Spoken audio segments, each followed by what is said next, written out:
Hey, I'm Sogan. And I'm Joanne. And this is a very hyperventilating Dougie.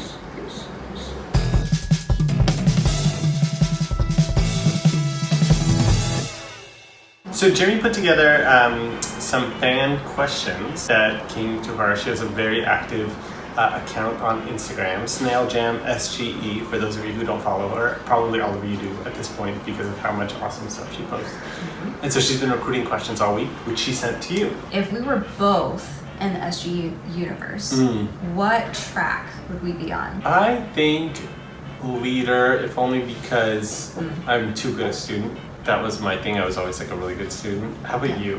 I feel like leader for those reasons, but I kind of almost prefer to be a sidekick because I don't want to be in charge of like I think it depends what school you're in, because I think if you're in the school for good, being a sidekick's fun. Yeah. Do you know what I mean? Because you don't have the responsibility. Right.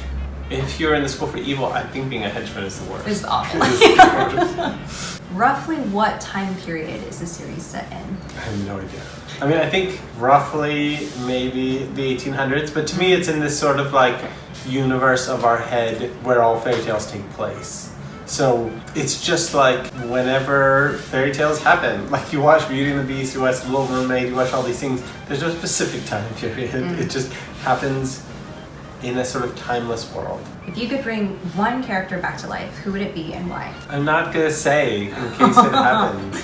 Do you have a playlist that you listen to while writing? Or if you don't, what are some of your favorite songs? Definite no playlist. I like it really quiet. I wear earplugs. I listen to a lot of like girl pop. Like when I go to CrossFit, we put on Spotify, we have a playlist called Women of Pop. Who is your favorite minor character in the series right now and why? I still like Beazle, but he's dead. He was my all-time favorite. If the Coven and Hort took the potion to change their gender, what would their names be? Oh my god, I have no idea. Hort as a girl would not be interesting. There's a reason I never changed his gender, because Hort as a girl would just be Hort as a boy, but a girl. Like, there would be no sort of like contradiction to his personality. He would not care. Yeah. Like, Hort being a girl would not upset his sense of constitution the way it did Tedros. Right. The Coven as boys, I don't think they would care either. I was gonna say. Yeah, so there's a reason that they never changed. How do you come up with convincing villains like Rian and Evelyn? I think you just have to not think of them as villains so much, especially in this series, because everybody's so balanced. I think you just write their story. You know, I mean, I'm not there to have them like act like the villain so that they can then be killed at the end. You know, they have their own story. You could flip it and tell their version of the story. What's the hardest part of writing an SGE book? Oh, just keeping everything straight. There's so much. Do you ever read SGE fanfic? Sometimes, but not in any sort of like committed way. If only I sort of do it sometimes just to see where their thoughts are heading in terms of story, to make sure that they're all off track. Like, I don't want anyone to predict what I'm gonna do. So sometimes. How do you come up with a storyline that isn't predictable? The trick is that I don't know what's gonna happen. So I just literally wrote a chapter where I had this whole plan, and then like there was a big twist, and I was like, oh.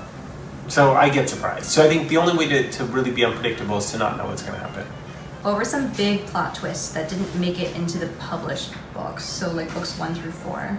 Anything I write usually makes it in. Very rarely does stuff not get in. Will we ever get to see Lady Lesso's full backstory? I feel like we got so much. What are we missing? How she met Eric's father. I feel like that's so besides the point. But maybe. Is Tedros bisexual or any of the characters LGBT?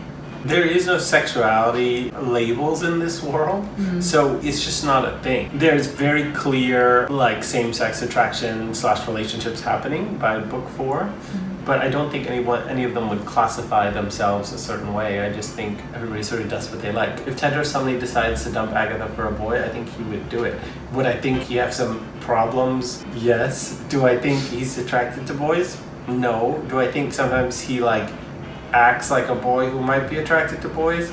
Sure, but that's every boy. It's complicated. And the last one is, how old are Agatha and Sophie in the first book? I never say, and I never say because I want it to feel personal to your own experience. I mean, I think we know that they're not younger than 12, and I know that they're not older than 15. A special thanks to Jamie for collecting those questions. Hopefully you watched her episodes of EverNever TV and are following her on Instagram. We will be back next week with more shenanigans. Yeah.